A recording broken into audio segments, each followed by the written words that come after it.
doesn't surprise me that he would say that we had been producing this report for some time and clearly planned on making it public. You can talk to people. We'd be happy to give you those contacts. The people we talked to at Finance, who were in fact did have a meeting the following week, had asked us for an update that we did provide. They asked for it no later than that Friday.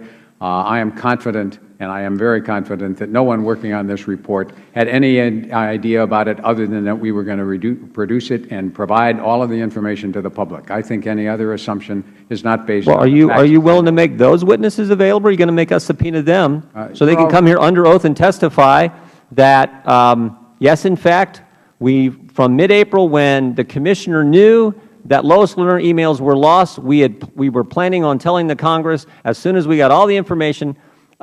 They'll come and testify to that, or will they come and testify, you know what, after the June 9th letter, we decided we better put in the information that we lost Lois Lerner emails? I don't think you'll find anyone will make that latter testimony. But my question to you is, are you willing to have those people come testify? Tell us who they are, who the people who worked on this report. We'd be happy to talk with you about. So now you want to. You've already talked to some of them, and you have others on your schedule. All right. Gentleman from Nevada is recognized. Mr. Horsford. Thank you, Mr. Chairman. You know, I do share concerns by some of my colleagues on the other side about why the IRS delayed in providing Congress with notification regarding the unrecoverable emails, because it raises questions. I don't share in the Chairman or other members' conspiracy and rush to judgment about any motives as to why there was a delay. And I feel, again, as I've said in previous meetings, that we failed to get all the facts in order to then make a proper decision. I'm not a defender of the IRS or any other Federal agency. I've said from the beginning that I believe that there was wrongdoing. But the Chairman and others want to conclude or make conclusions about that wrongdoing without justification or evidence to support their assertion. Now, Mr. Chairman, you just read into the record some comments by Mr. Pilger that I had asked to be entered into the record, the full transcripts. So I'm going to ask again for unanimous consent that the transcribed interview opening statements of DOJ officials Richard Pilger and Jack Smith be allowed to be entered into the record, particularly since you just handpicked certain statements, and I'm requesting the full transcript be entered. Will the Chairman please provide that courtesy for this to be entered into the record under unanimous consent? If the gentleman would yield for just a second, if I read from the opening statement that Mr. That's what this is. If you're just asking for the opening statement, not the full questions from Democrat staff, Republican staff, but just the opening statement from Mr. Pilger and Mr. Smith, we'd be happy to do that. Thank you. All right. I also want to follow up to some of the claims that have been made by my Republican colleagues and give you an opportunity to respond. It has now been stated twice today that Mr. Kane testified during his July 17th interview that in mid-February 2014, the IRS realized that Lois Lerner's emails would not be recoverable. I want to clarify here, because I don't want Mr. Kane's statements to be taken out of context. It is true that Mr. Kane told us that he had discovered that Ms. Lerner's hard drive had crashed and that the contents of the hard drive were unrecoverable. However, that does not mean that Mr. Kane said that he thought in February of 2014 that the IRS would never be able to produce those emails to Congress. In fact, Mr. Kane was asked, quote, "And as of March 2014, you were not aware that the IRS would be unable to recover all of Ms. Lerner's documents." And he answered, quote, That's correct. He further explained, as you have, that the IRS was engaged in an extensive process to find Ms. Lerner's emails from other sources at the IRS. And in fact, those efforts were successful and yielded the production of an additional 24,000 Lois Lerner emails. Is that correct, Mr. Koskin? That is correct. Mr. Kane also explained that the IRS's goal with respect to the document productions to Congress was to fully comply with those requests as expeditiously as possible. He stated with respect to fulfilling that goal, and I quote, "I have tried my best, and everyone that I work with have tried their best."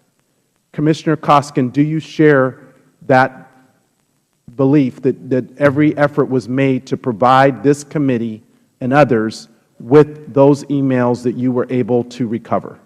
I do.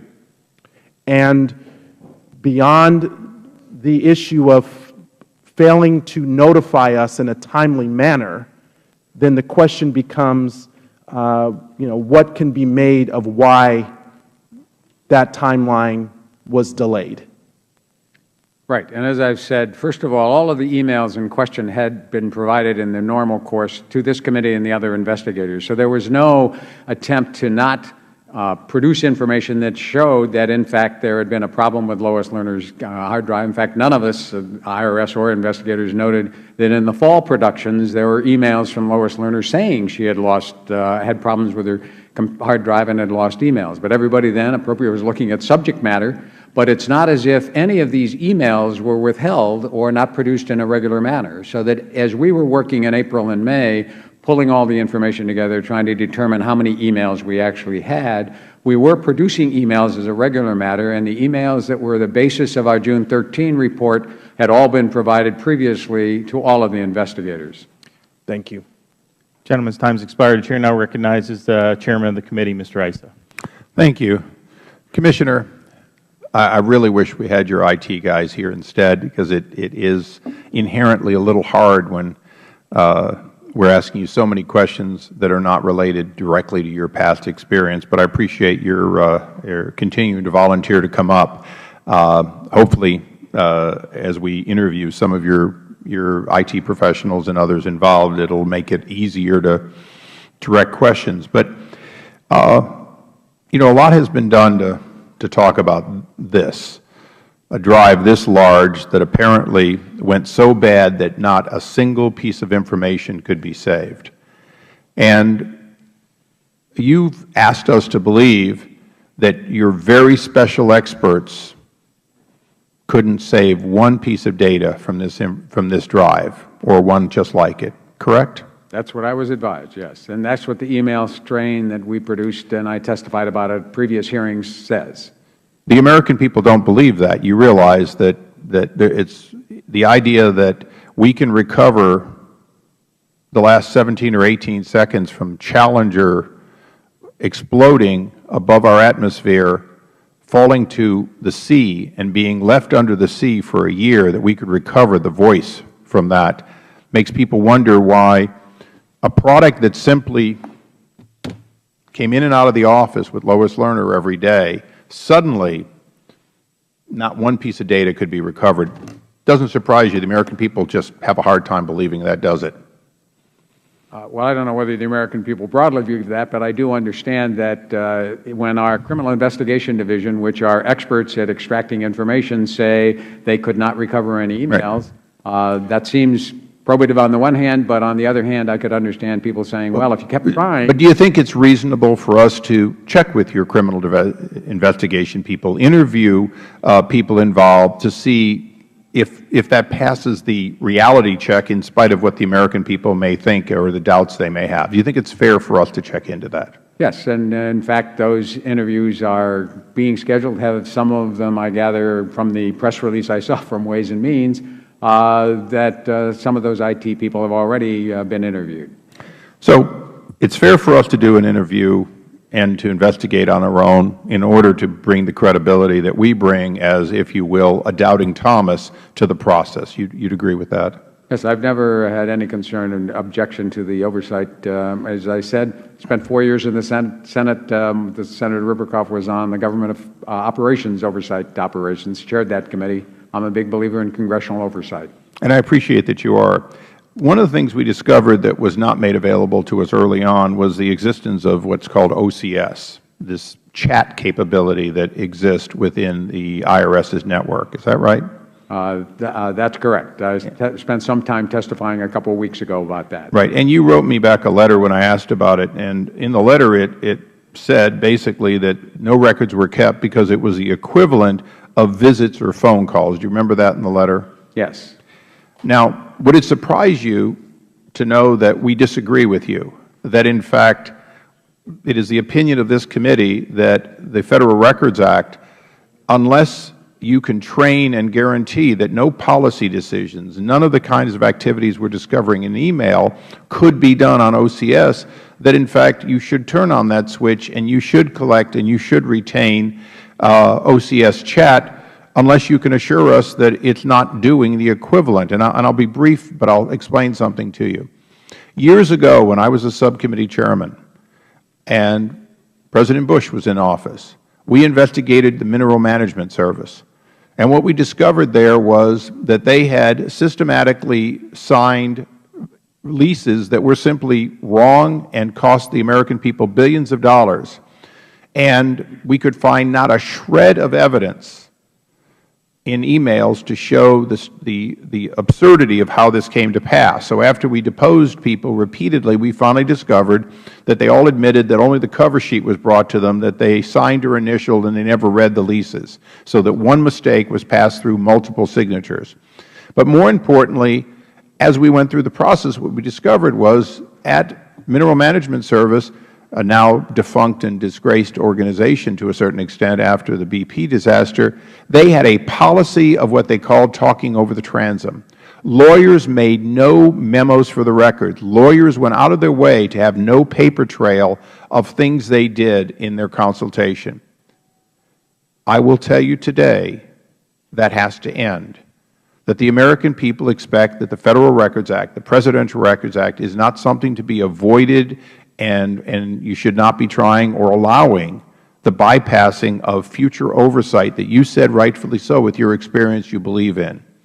Maintaining data so that it can be analyzed by your Inspector General, who's conducting your primary investigation, you have full confidence in, activities going on in the Ways and Means, which are slightly different than ours, our activities, or anything in the Senate, are hampered by policies of any part of government that allow the use of something that clearly bypasses future oversight. So I hope today that in addition to your willingness to cooperate and help us in getting to the answers I mentioned on this, that you'll recognize that your letter is not acceptable, that email is a substitute not just for the old-fashioned letter, but it's a substitute for a visit. It's a substitute for a phone call, and that in fact the reason that those are important is that the phone call and the visit,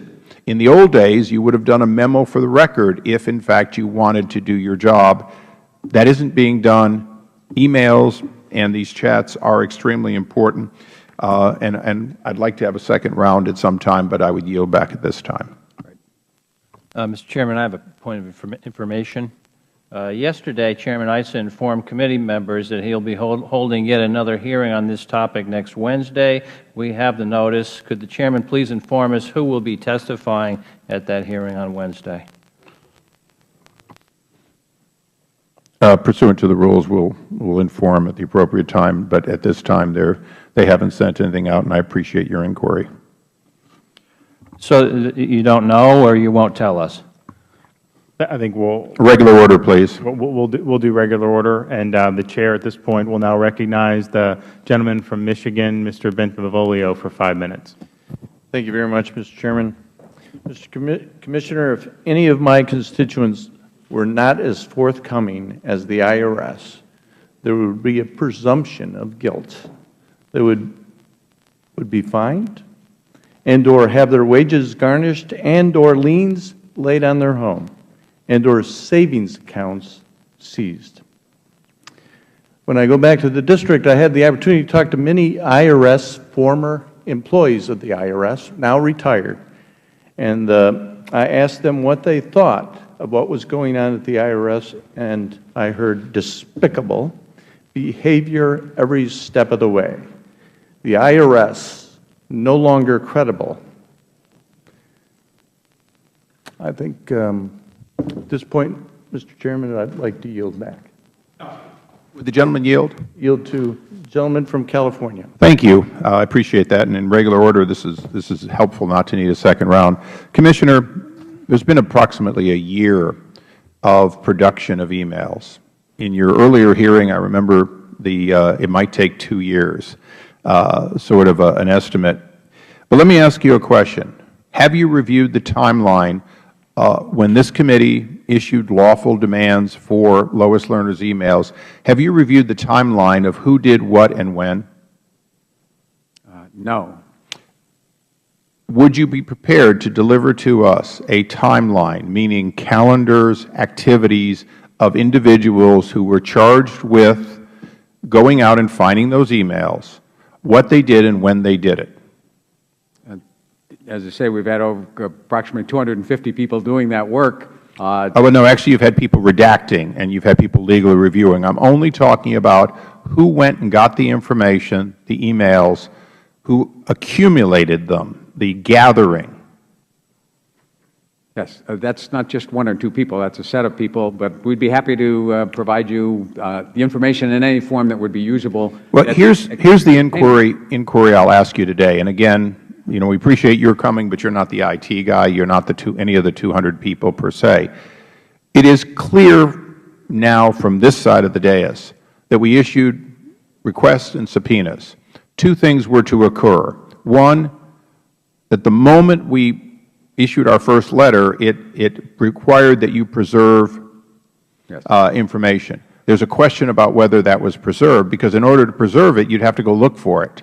So the tapes that now your own people have admitted, they're not sure whether they exist or not. They've undercut your claim that you're very comfortable that they were gone at the end of 6 months. That means that nobody went out to say, where are the tapes? What are the tapes? Are there any? Additionally, in order to not know that Lois Lerner had this gap, either you weren't looking extensively all at once, or, and this is one of my concerns, people just didn't want to admit that they weren't going out and looking for emails by essentially what we expected, which was to do a keyword search on a server and deliver the data. Remember that for months, even before you came on board, we were being told, you know, well, here's some keywords and we want to search on these keywords. And the IRS was adding keywords that allowed them to deliver the false narrative that progressives were being targeted. They were adding self-serving words and they were searching them. This committee had a reasonable expectation that you were searching the entire database. You were searching not 6 months worth of emails, not 6,000 emails or less that had been preserved, but you were searching the historic emails. Not until recently, the last 6 weeks, did we understand that if that was how you were getting all of your information, you were knowingly looking at a small fraction of the historic 2 or 3 year email selections. We now understand no more than 6,000 emails, only 6 months of record.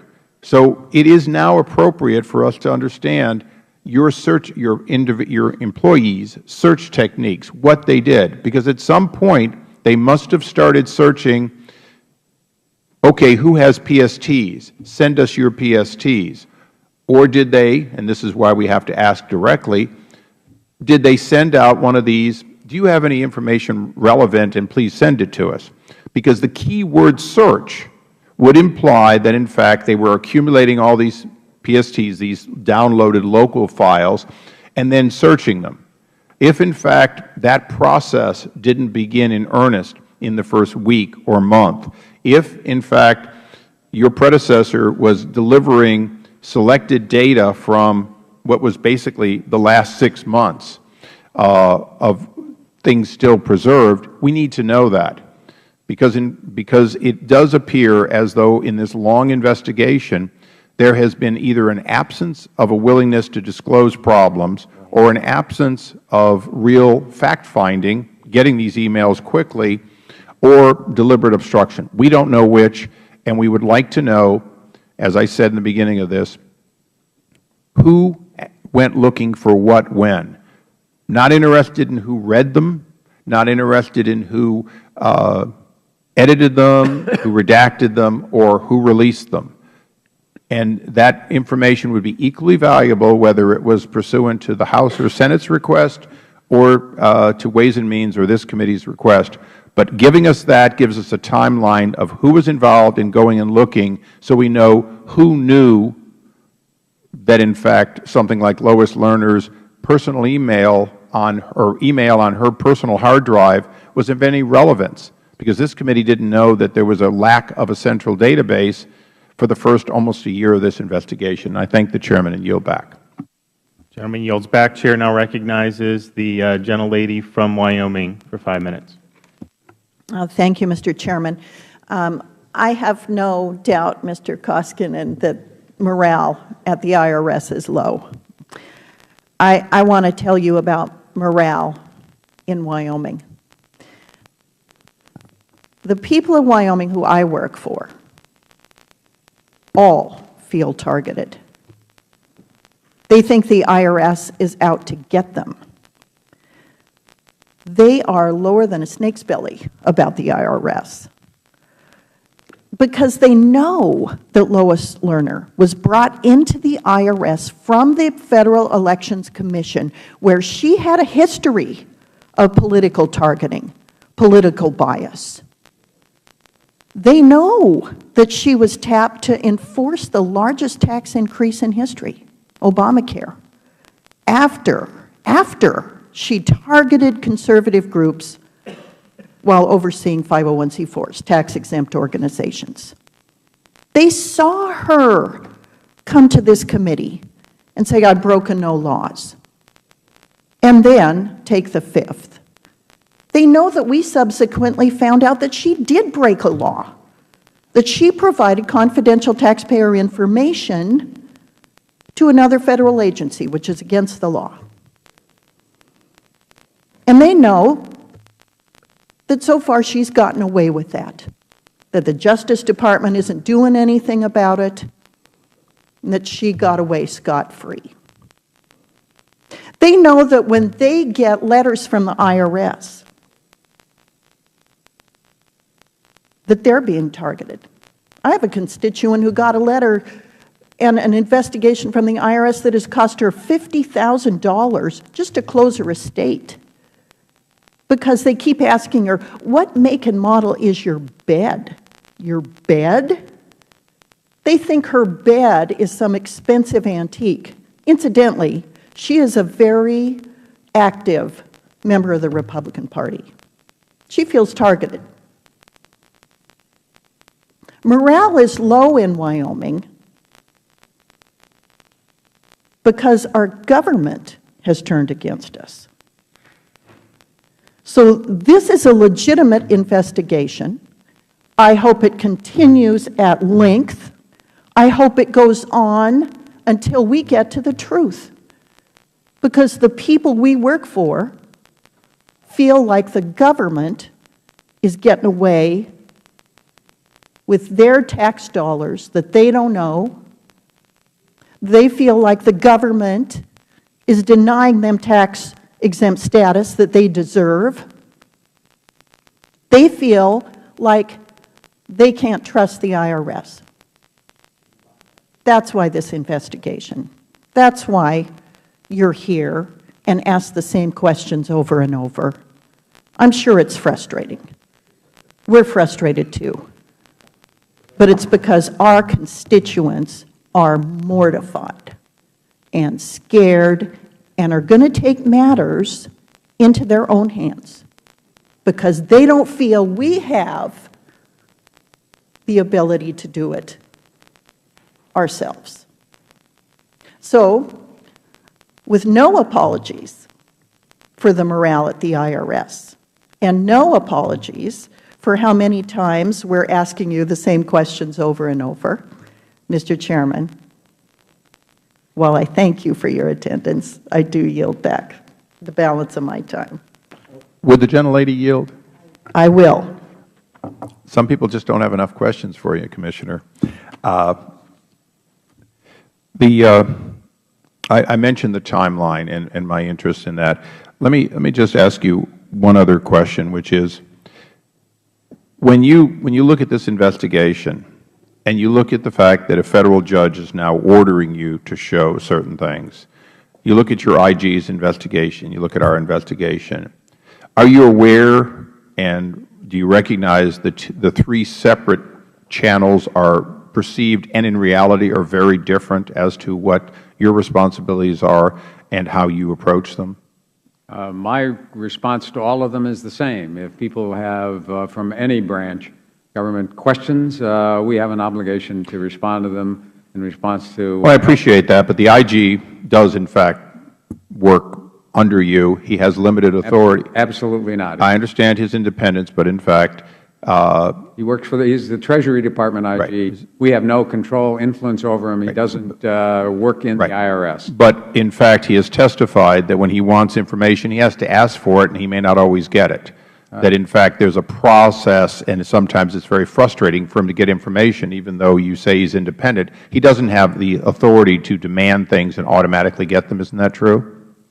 I've never had, in my time here or other places, an experience with an IG not able to get the information he needs, and I am committed, as Mr. George knows, that whatever information he wants in any investigation, he's welcome to have. Well, we'll certainly hold you to that. Thank you. I'm happy to be here. Yield back. Thank the Chairman.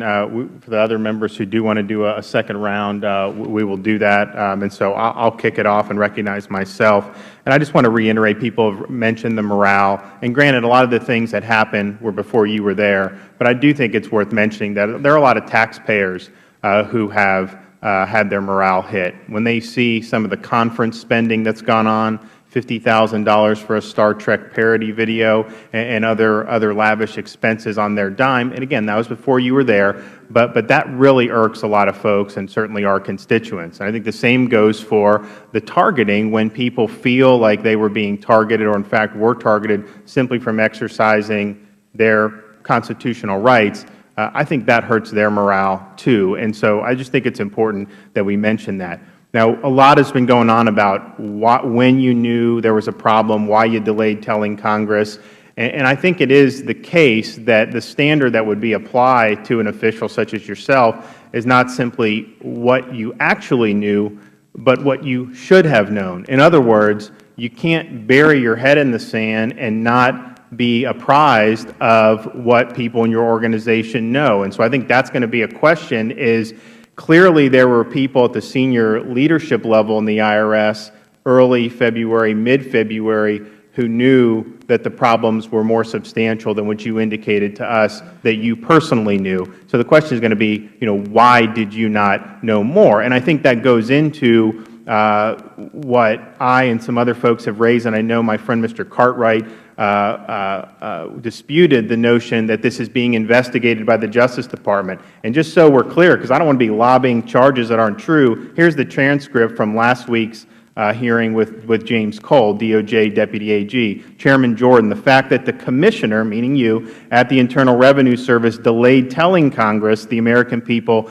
the FBI, and the Justice Department is a matter that you are going to investigate. Mr. Cole replied, we are going to look into what the circumstances were around that, yes. And so we're concerned about it, and the DOJ seems also to be concerned about it, and I think that that's important to know. Let me ask you this. You mentioned that you have seen the Ways and Means press release about their conducting interviews with different IRS technical witnesses about what in fact happened to the hard drive. And so they told Ways and Means that the hard drive was scratched and that data was likely recoverable from it.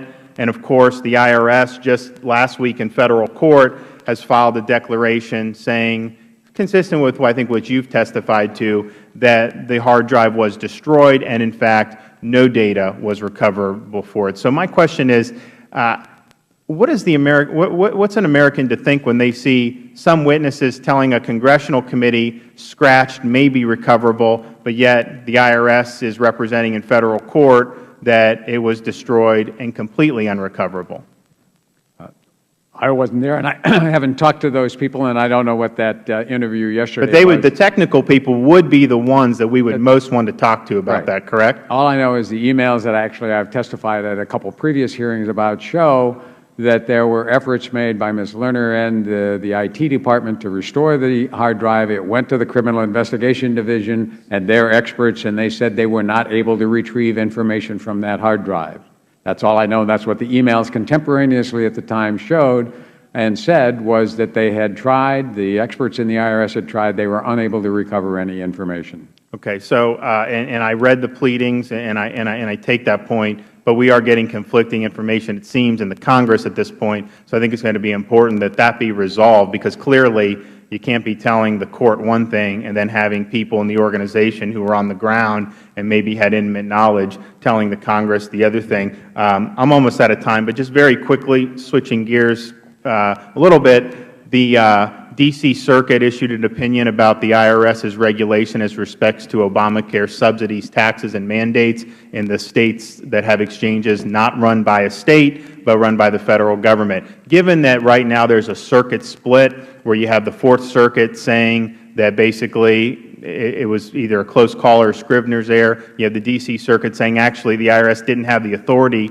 to issue that ruling, are you going to rescind that rule until this can be resolved by the Supreme Court, or what's the IRS's position in light of the Halbig case? The rule about the granting of advanced premium tax credit all is run by HHS. We have, our regulation said that, in fact, it was appropriate and acceptable to go through the court, through the Federal marketplace. We have no plans until the issue is resolved in court to rescind or change that rule or change our preparation for the next filing season. And is it your position as the IRS that you've construed that to be that there may have been a drafting error in the statute, but the intent of Congress was that the subsidy should go, and is that why the IRS has taken the position that they've taken? I'm supportive of the Justice Department opinion, which was upheld in the Fourth Circuit, not upheld in the D.C. Circuit. I don't have a different view of the legality. I think the Justice Department puts it very well, that they think the statute is enforceable and the regulations are appropriate. Okay. I am out of time, and I will now yield to the ranking member of the full committee, Mr. Cummings. Thank you very much, Mr. Chairman. On July 9th, you appeared before the Subcommittee on Government Operations for a hearing entitled Solutions to Close the $106 billion Improper Payments Gap. Even though it was clearly not the stated purpose of the hearing, Republican members of the committee asked you a number of questions regarding the committee's investigation into the IRS treatment of applications for tax-exempt status. At the hearing, Chairman Issa also released emails from Lois Lerner regarding the IRS instant messaging system called OCS that he claims proved that Ms. Lerner, quote, intentionally sought to hide information from Congress, end of quote. Despite your testimony that you were unfamiliar with the system and would be happy to look into its use, Republican members repeatedly questioned you about the specifics of OCS. Commissioner, now that you have learned of the system, can you describe what OCS is? Yes. OCS, I actually provided a letter to the committee that Chairman Issa referenced earlier. What I've been advised is OCS is a system that exists in Microsoft systems, and it basically allows people around the country, its primary use is to have a teleconference, and you can put the same information up on the screen, and everybody looks at it at the same time, and it's a way to have a telecommunications gathering and a meeting. It allows you also to, in effect, have an instant messaging capacity. If for those who use it, not everybody uses it. I don't use it because I didn't know it existed. That much like your cell phone, somebody, if they see you're online, can send you a text message, and it's like calling you on the phone. So like all text messages, it's a sometimes faster or more efficient way to communicate than picking up the phone and calling someone. Despite the fact that the email exchange occurred on April 9th, 2013, nearly 2 years after Ms. Lerner's computer crashed, and more than 1 year after the Inspector General's audit began, Chairman Issa declared that the email exchange was a, quote, smoking gun. On July 11th, the IRS sent a letter to the committee explaining that OCS messages, quotes, are substitutes for telephone calls and in-person meetings, end of quote. And, quote, the IRS does not currently preserve communications sent and received through OCS, end of quote. Is that accurate? That is accurate. The IRS further explained that the Federal Records Act, and I quote, does not require recording or retention of telephone calls and meetings as a substitute for telephone calls and in-person meetings that would not normally be recorded. Communications sent through OCS are not considered records subject to Federal records or other retention requirements, end of quote. I ask unanimous consent that the letter be entered into the record, Mr. Chairman. Without objection. Commissioner Caution, does the Federal Records Act require retention of the OCS messages? It's my understanding it does not, and in fact, it's my understanding that NARA reviewed our record-keeping process, and in 2011 we got a score of 93, and in 2012 got a score of 99. But we are meeting with NARA. We've reached out to them to try to work with them to ensure, A, that we are complying with the Act now, and if there are ways we can improve our official records keeping, we're very anxious to do that. As I say, ultimately, we hope someday to be able to afford to have, in effect, an email system that's a system of record. Are you aware of any evidence that Lois Lerner used the OCS system to intentionally hide information from Congress or the Inspector General? I am not. As noted, we produced 43,000 emails from her account, so she obviously used email significantly. To the best of your knowledge, has any IRS employee used OCS system to intentionally hide communications from Congress or the Inspector General? I have no knowledge of any such activity. Once again, your testimony is corroborated by the results of the committee's investigation. After receiving hundreds of thousands of pages of documents and interviewing dozens of IRS employees, the committee has not identified any evidence supporting the Chairman's allegation that Ms. Lerner or any other IRS employee used the OCS system to intentionally hide information from Congress. I want to thank you, Ms. Caution, for your testimony. I have 14 seconds left. Is there anything else you wanted to tell us? No, I would just add to the Congresswoman from Wyoming that talking about she works for taxpayers. My view is we all work for taxpayers. I am, as the head of the agency, basically ultimately employed by the American people. We have important responsibilities to be careful stewards of the money we spend. It is ultimately money comes from the American people. And we have an obligation to ensure that everyone is treated fairly and the same. And to the extent that there are people who have lost trust and confidence in the IRS to do that, one of our major challenges is to restore that trust. Whenever we are going to continue to contact and audit people, as I've said in the past, some of them will be Democrats, some will be Republicans, some may not belong to a party, some may have voted for one person or another, some may be active in politics. And what they need to be confident of is when they hear from the IRS, it's not because of any of that, it's all irrelevant. When they hear from us, it's because of some question in their tax return. And if somebody else had that same question, they'd get be heard from us as well, that we have an obligation and a commitment to treat everybody fairly and evenly across the board. I have met with over 11,000 IRS employees across the country, and I have never seen a more dedicated workforce dedicated to the mission of the IRS, to providing taxpayer service, to enforcing the Internal Revenue Code. And I'm delighted to be part of that workforce. Thank you, Mr. Chairman. Before I recognize the Chairman of the subcommittee, I just will, with respect to Lois Lerner's emails in terms of OCS, when she initially wrote the email to Maria Hook saying she had a question about OCS, she said she was cautioning folks about email, and now we've had several occasions where Congress has asked for emails, and there have been an electronic search for responsive emails. So we need to be cautious about what we say in emails. Someone asked if OCS conversations were also searchable. I didn't know but told them I would get back to them. And so I just think it's important. The context when she was asking about OCS was to try to evade congressional oversight. And with that, I will recognize the Chairman of the subcommittee, Mr. Jordan. Thank you, Chairman. Let me go to the Hallebeck decision, Mr. Koskinen. Does the IRS have an obligation to now tell taxpayers the tax credit may, in fact, not be available? We actually I think we have an obligation to keep taxpayers informed about all aspects of the Affordable Care Act, all aspects of the Internal Revenue Code. We have a program of public information to advise taxpayers now if they're getting premium tax credits before these decisions. If their information changes, they should go back and make sure the credit is correct. To the extent that we go forward, are you going to educate taxpayers on the potential ramifications of the Hallebeck decision? We are actually will put out information regarding it. As I say, right now at this point, 2 courts have come to different conclusions, and so we don't intend to make any difference changes.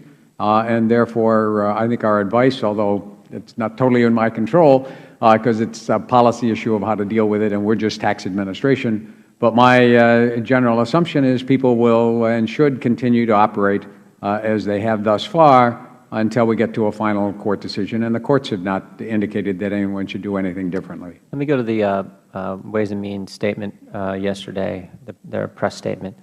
One of the things they say in the lead paragraph is, it says, in-house professionals at the IRS recommended the agency seek outside assistance in recovering the data.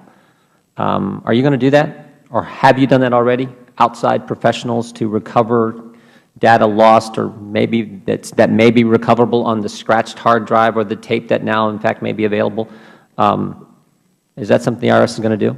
As you know, my understanding is that that hard drive is a normal process. Once the Criminal Investigation Division determined they could not restore any information from it, that hard drive was recycled and no longer exists. When that took place, when you were trying to get to the data, did you, in fact, go get outside assistance in trying to recover the data? I was not around at that time, but I am not aware of any attempt to go outside the IRS. So even though in-house professionals says, you know what, this might be a little above our pay scale, we should go get the outside tech experts, the super whiz kids who can do this stuff, we should bring them in. To your knowledge, that was not done? To my knowledge, I don't know even about that statement. I haven't seen his transcript as to whether that, I was not aware that that recommendation has been made, but I have no information indicating that that was done, i.e. that outside experts were sought. All I've seen is the emails that I actually have testified about in which Criminal Investigation Division reported they could not restore the hard drive. But I have no information that we did, the IRS at that time did anything else. They did not. I just want to be clear. It's your understanding that there was not outside professionals who were brought in to try to recover the data? That's right. I have no indication that was done, and it's my assumption by the emails that I saw when I testified that when the criminal investigation... So no outside experts were brought in, even though in-house experts recommended they be brought in? I had no information about the in-house recommendation. I'm going to what the Ways and Means Committee is reporting, that they said in-house professionals said, in fact, we should go get some outside experts. This is beyond our scope. We need someone else to come get this because this is such important information. And you're saying you don't think that was done? I don't think it was done, but I haven't seen the full context of what that gentleman said either. Okay. You don't think it was done, and you don't know if it was asked for. They're reporting that it was asked for, and it wasn't done. And wasn't done, which is a problem, which is a big problem when your tech experts say we need outside tech experts to come in and get the data. No, we don't want to do that. It's unrecoverable. That was as reported by what you've said in testimony and what's been filed at the court that is unrecoverable. You have to remember this was 3 years ago, and there were no investigations ongoing at that time. And in fact, the IRS had already taken extraordinary attempts even to go to the CID But that's the point. If it's 3 years ago, that's why they said we need the outside experts. That's why they wanted the help. And you're saying it didn't happen, which is a concern. Let me just do one other question, if I could. So according to your testimony a month ago, the Ways and Means Committee, you said the IRS in February identified documents that indicated Ms. Lerner had experienced a computer failure in 2011, consistent with Mr. Kane. You knew in February there was a problem. February 2nd, February 4th, you knew there was a big problem according to Mr. Kane's testimony. Mid-February, you knew it was unrecoverable. Your testimony says, in mid-March 2014, this review, we learned the data stored on her computer hard drive was determined to be unrecoverable. So Mr. Kane says he knew in February, you knew in mid-March. That's right. I But you were kept abreast. I actually knew in mid-April, and that's a misstatement on my part. If you read my testimony before this committee and the now 3 hearings I've had. So what you said, this is your written testimony in Ways and Means. Is it not accurate? My written testimony? This is what you had. This was your opening statement and what you said to the Ways and Means Committee. The IRS in February identified documents that indicate Ms. Lerner experienced a computer failure in 2011. Mid-March review 2014, the data stored on her computer hard drive was determined to be unrecoverable. No, I'm sorry. That's correct. I didn't. That was what the IRS knew. So here's my question. Yes. Mr. Kane says on February 4th he knew. You indicate in your testimony in mid-February we knew there were big problems, and you indicate in mid-March we knew it was unrecoverable. You knew, even though your key staff people, Mr. Kane and Ms. Duvall, knew in mid-February. You testified February 5th to the House Ways and Means Committee, February 26th to the House Appropriations Subcommittee on Financial Services, March 26th to this full committee, and April 8th to the Senate Finance Committee. In those hearings, you were asked about Ms. Lerner and email and different things. You had 4 different opportunities in front of Congress. So I'm wondering, in the back of your mind, were you wondering when you answered these questions that we're going to produce all of Lois Lerner emails? When we're going to comply?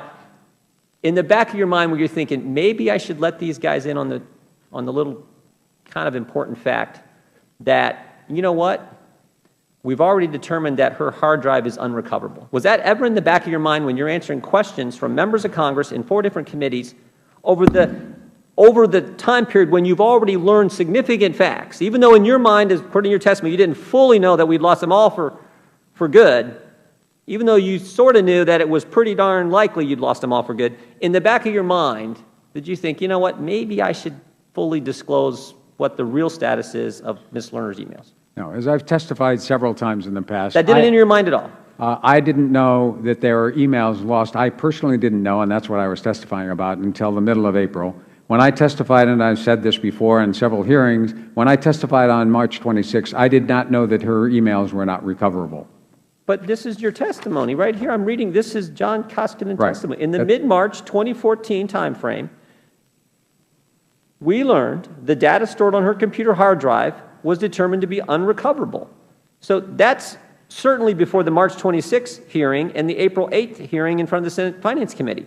So you had 2 opportunities where you already know it's unrecoverable. That means you're not going to get what's there.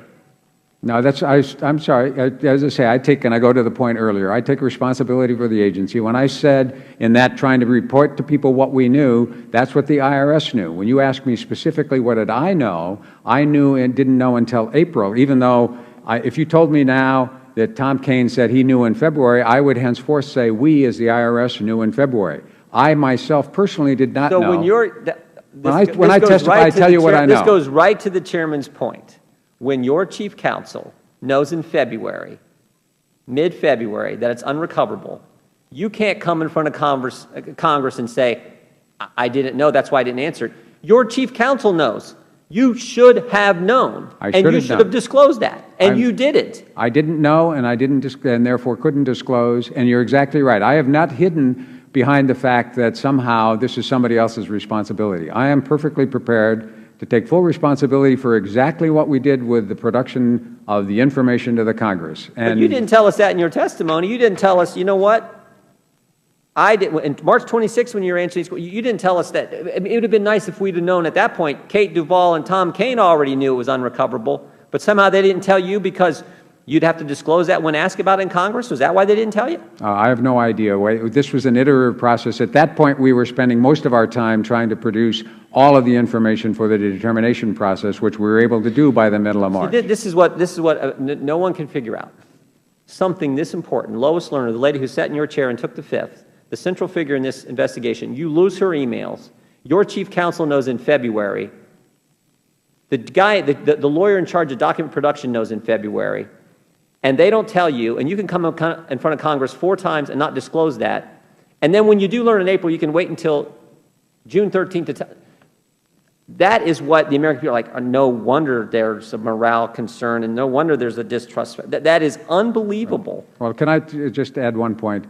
And you have to talk we didn't know your chief counsel knew. You're going to talk to the chief counsel, and she'll tell you what she knew or didn't know. We already talked to Tom Kane, and he told us she knew. Right. He knew that, as you go back through there, that the hard drive had a significant problem. We did not know what emails we had. We, in fact, discovered and found 24,000 additional emails from Lois Lerner to other people as we went forward. And I appreciate the Chairman's indulgence. All I'm saying is this: when Tom Kane, the lawyer in charge of document production, the professional who you said does good work at the IRS, when he says unrecoverable, and they knew that in mid-February, and you come to Congress 3 times after they knew that, both he and your chief counselor, and you don't disclose that, you should have known that and you should have told us. And then when you do find out, you wait 2 more months? Come on. Come on, we're supposed to buy that? I yield back. Thank the Chairman. And I would point out, before I recognize my friend from Pennsylvania, is here we are in, say, February, March, saying you didn't know how many learner emails were out there. And granted, you were not Commissioner during this whole time, but we've been asking for these things for over a year now. Subpoena was sent in August, reissued under your watch. And so the IRS dragged its feet on that, and I realize a lot of that is not necessarily on your watch, but don't tell me 9, 10 months after we request this stuff and 5 or 6 months after their subpoena is issued that somehow you just don't know how many emails you have. That should have been something that should have been ascertainable. Thank you for the indulgence, and I will recognize Mr. Cartwright. Thank you, Mr. Chair Pro Tem. Speaking of things that would be nice to know and things not disclosed, Mr. Koskinen, I asked the chairman of this full committee who the witnesses are supposed to be next Wednesday from the IRS. He declined to tell me. He declined to tell me whether he even knew who the witnesses next week will be. But I didn't ask you, Mr. Koskinen. This is your department. Do you know, have you been informed by anybody on this committee who the witnesses sought for next week's hearing will be? Until I came to this committee meeting, I had no idea that the committee was going to hold yet another hearing next week. And would you agree with me that those are among the things that would be nice to know? It's always nice to know in advance when we're supposed to show up for a hearing. I don't know whether I'm expected to show up again next Wednesday. Well, neither do I. Well, let's delve into the IRS forensic lab together, shall we? There were comments today about scratches on hard drives, and that's not my area of expertise, and I dare say it's not yours either.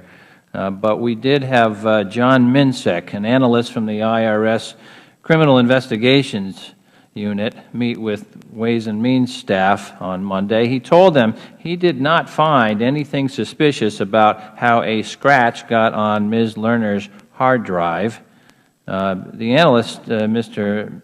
Minsek, said that he tried to recover Ms. Lerner's documents on 2 occasions, first with a normal tool set, and then using more advanced tools. He still couldn't recover any data. Mr. Commissioner, contemporaneous emails confirm that the IRS Criminal Investigations Unit could not recover her documents. Am I correct in that? That's correct. And the CI analyst, Mr. Minsek, then told Ways and Means Committee staff that he gave his colleague in the IRS IT shop the name of a third-party vendor that he used on rare occasions to recover information, but IRS IT staff had already consulted with outside experts at HP. Mr. Koskinen, do you know if IRS officials consulted with IT experts a second time in 2011 to recover Ms. Lerner's emails? I do not know. Okay. All right. And finally, I want to touch on something that the gentlelady from Wyoming mentioned. She just said that her constituents are going to take matters into their own hands. I say this because about an hour ago, somebody walked into the Cannon House Office building with a handgun, according to Chad Peregram, our friend from Fox News locally. Knowing that there are over 4,000 staffers and interns at risk here on the House side of the Capitol, and recalling the horrible Gabby Giffords tragedy and the loss of staffer Gabriel Zimmerman, I would ask that members refrain from making statements that could even possibly be misconstrued by the public as an invitation to do anything like that. It's obvious that Representative Lummis meant no such thing, but I think it behooves all of us to be very careful about the way we phrase things, because there are people out there ready and able to misconstrue things. And with that, Mr. Chairman, I yield back. Gentleman yields back. The Chair now recognizes the gentleman from Georgia, Mr. Collins. Thank you, Mr. Chair. I appreciate it. Ms. Koskin, here we go again. I told a story last time, and it was the story of my young son who, to some media reports, became famous, I guess, or infamous, however you want to describe it, on the stories that he used to tell, and I recounted this timeline, and it just, I wish I could sit here today and see you again and say that what was not plausible then has now gotten a little more plausible, and it just seems to not have gotten any more plausible. We still continue, and people ask, why are we continuing to do this? Because it just looks like, there's something new comes out all the time. One request will say this, there's another request, and it was asked earlier, I had to leave and come back, and it said, how much, paperwork that you've put to the committee, and how many hours are being worked on. To restore trust in a relationship, whether it is between two people or whether it's between government and the people that they serve, it should really be of no limit to restore that trust, especially with the IRS. So, frankly, to tell me that you gave 1 million documents and that your hours are spending on, because of the issues that have been raised and the lack of trust on both sides, I have Democrats and Republicans in my district who are appalled at this. And they want it solved. They want the real answers, and they want to continue, and they don't want to keep reading every week in the paper that something new's come up. I think that is an issue of trust that has to be maintained here. And frankly, the plausibility story is just, again, getting to the level of unbelievable in a lot of ways. But I do have some questions, because we've talked about the Lois Lerner emails. But in addition to those, the committee has also asked for other emails, and I want to talk to you about those for just a second to see the status of those subpoenas. Is that okay? Sure. Okay. Holly Paz emails responsive to the committee's request from August 2nd, 2013 to February 14th, 2014. Have you gathered all of those emails? We've provided all of the emails with regard to the determination process. And again, pursuant to what I thought were agreed upon search terms, but apparently not totally agreed, with the investigative committees, that we would select 83 custodians who were the ones most likely to be involved, and that we would search. Which are those the same 83 that a quarter of them's hard drives crashed? Well, it's not clear a quarter. There's at this point nobody knows what that answer is. But so we could have more that have crashed.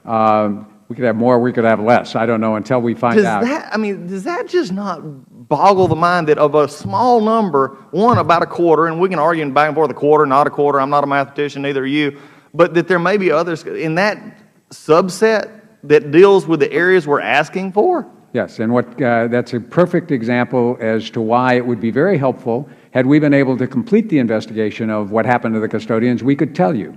The reason I actually decided we would continue to find out how many Lois Lerner emails we had was because if we hadn't been able to do that, people would be talking about there are But let's not change the question. I asked about Holly Pass. Okay, but we'll get away from Lerner. I ask about Holly. Okay, no, but my point is that we provide, to the extent we can provide the full story, your point, then it's a lot easier to know, and you can disagree about it, but it's a lot better to know what the total picture is. So when you get to custodians, because the IG is now doing that, we don't know what the answer is, so it may be 10, it may be 20, it may be 5, it may be 25, I don't know, and at this point we aren't able to investigate that, and we're hoping the IG, when he completes his investigation, will conclude with the custodians as well. Well, that's another source of contention about Anyway, it's part of the problem with doing this in dribs and drabs. I understand. And every day having a press release about some aspect of some interview. Thank you for saying drips and drabs, because that is what this investigation, it seems like it has been ever since we started, and especially even from your comments and others, that every day we get drips and drabs and drips and drabs, and the people are tired of it, this Congress is tired of it, and this is the problem we have, because I'm going to assume from your question, I'm an attorney as well,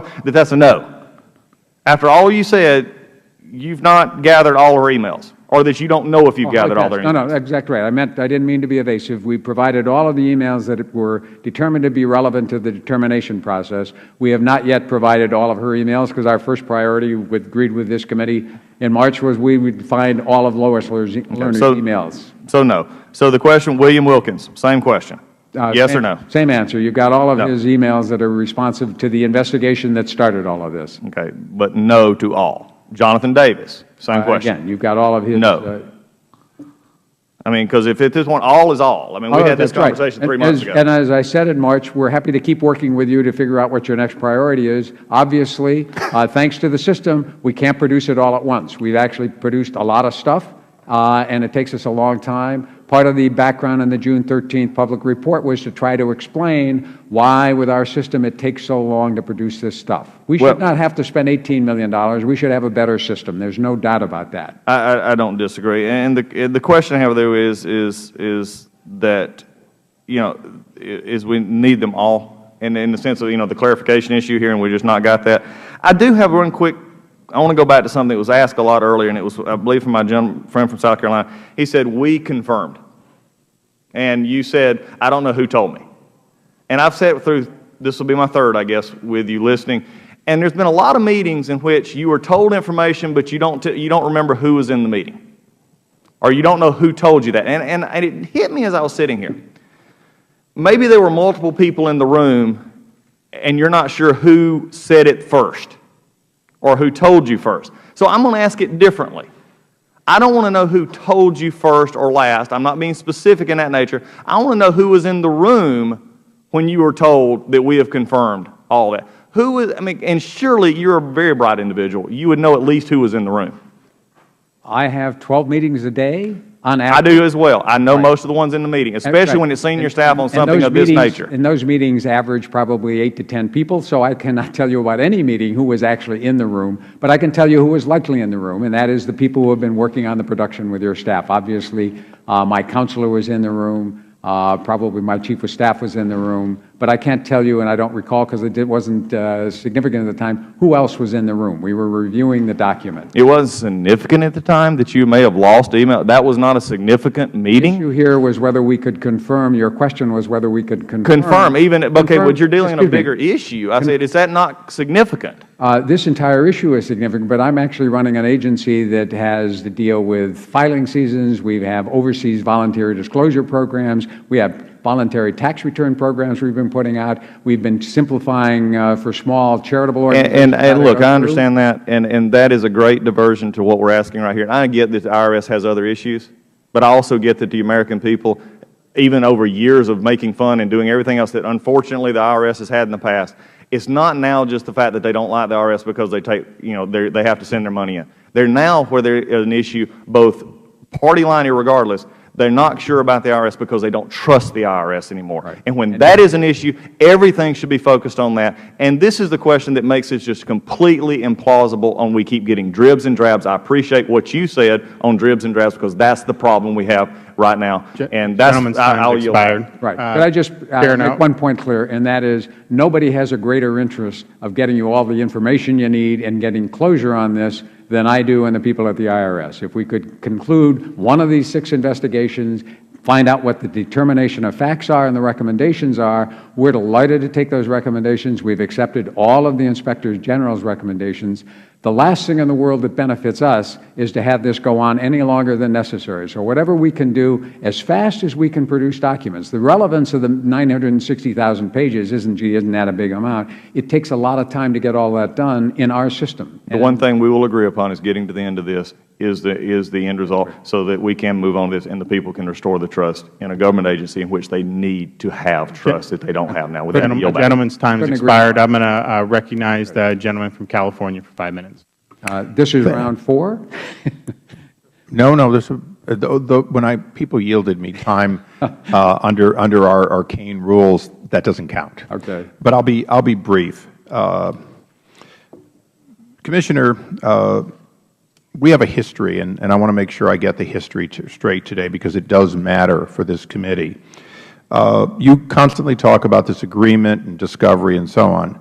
Were you aware that we considered that the IRS was stonewalling us and giving us information we didn't want and giving it to us in an order we didn't like it in the months of May, June, and July of 2013? I was not aware of that. Well, we have a number of letters basically showing our dissatisfaction, including what we now know to be erroneous information, misleading information that would imply that progressives were being targeted, the false narrative that continues to be used at times. On May 22, 2013, Lois Lerner took the fifth. Shortly after that, she became a person of extreme interest for this committee because, in fact, she had made statements outside of her assertion of the fifth that she broke no rules, she broke no regulations. She additionally authenticated earlier testimony and statements. Again, after she took the fifth, she then went back on the record. So under oath, she had made a number of statements. As we began investigating, we became very aware that Lois Lerner was an active participant in Washington of targeting conservatives. In addition, in evaluating her history, we became very aware that she did not like conservatives, and she had that sort of predisposition. Plus, her public speeches made it very clear that on behalf of the President, quote, they want us to fix this, and certainly the President had been the outgoing spokesperson against Citizens United, that we had every reason to focus our investigation on her as the hub in a hub-and-spoke system of deliberately targeting conservatives for their values. Therefore, I issued, if the ranking member were here, he'd call it unilateral, but pursuant to the committee rules, I issued a subpoena and made it very clear that our first priority was to have all of Lois Lerner's emails and that that was the priority. Were you aware of that?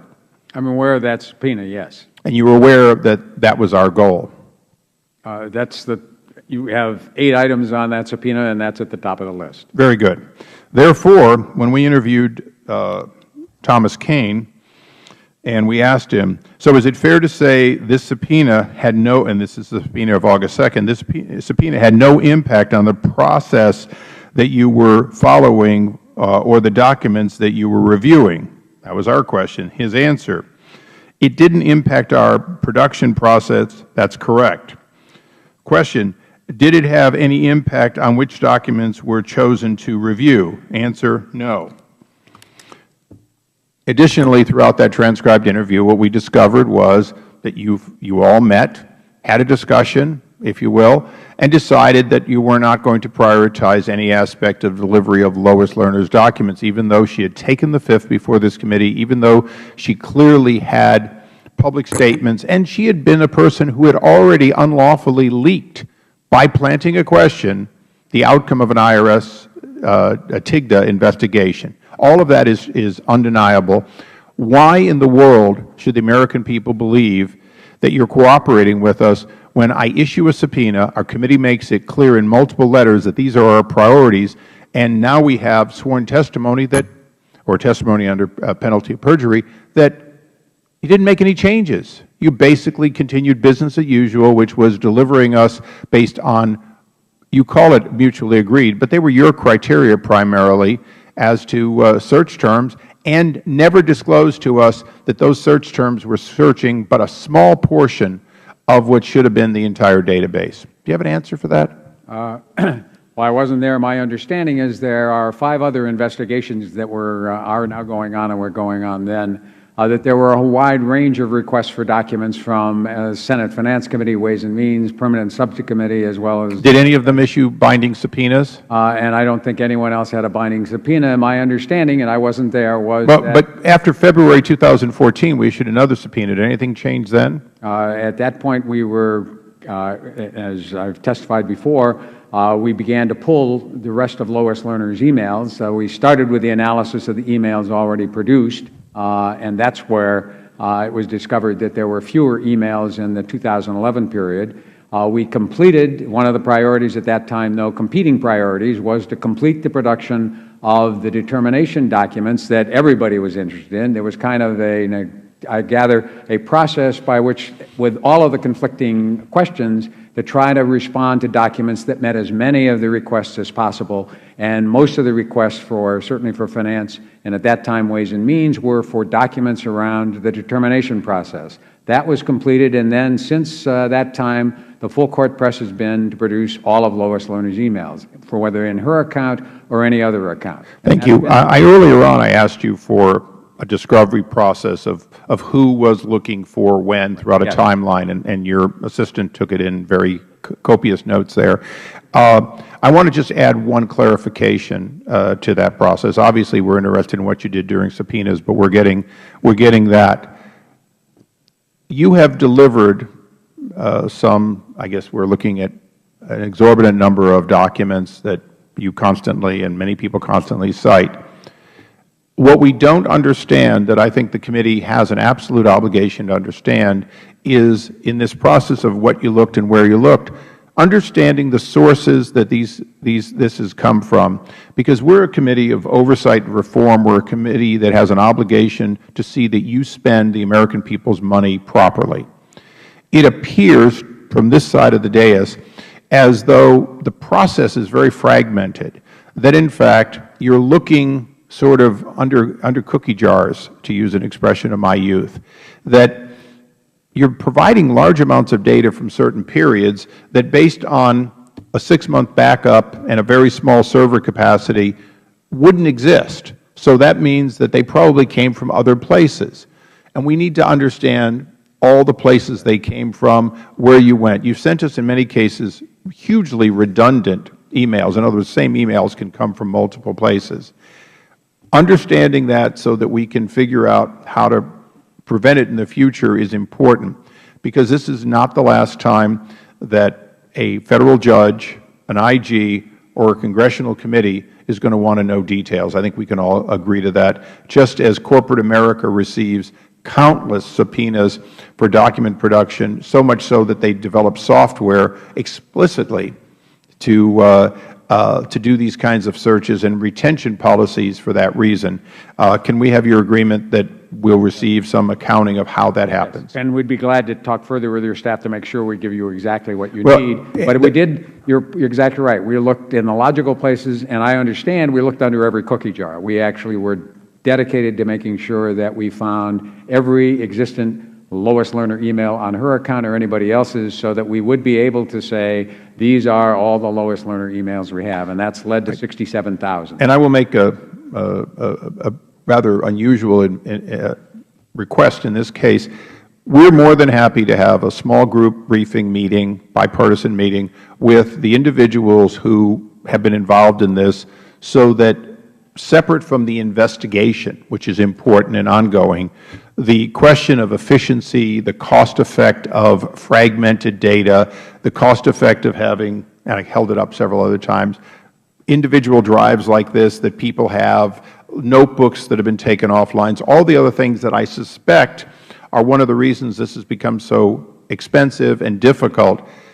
That meeting is not exactly on course with this investigation, but it is separately a question from a standpoint of the management of the $82 billion worth of funds that government spends, to see if in fact policy changes with OMB and others should be instituted and funding allocated, so that this kind of fragmentation doesn't happen in the future. So, as one person who's worked in private America to another, that's something that your briefing can be informal, off the record, doesn't have to be definitive, but our committee, I think, really has to have an understanding so we can be part of policy formation, because what I know about how corporate America does it and what I'm beginning to glean you have to do are very different. They are very different. As I've said, I asked that question some time ago, that we should not have to spend $18 million and this amount of time responding to document and email requests. It's clear that it's there. But I think if we could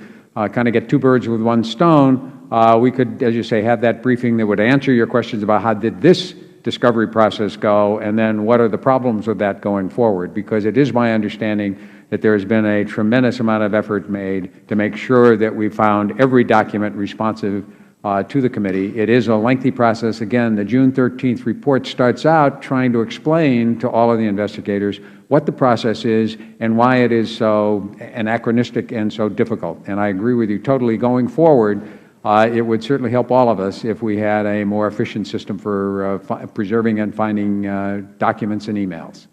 Thank you, Commissioner. I yield back. Gentleman yields back, and that concludes our hearing today. Thank you, Mr. Commissioner, and the hearing is adjourned.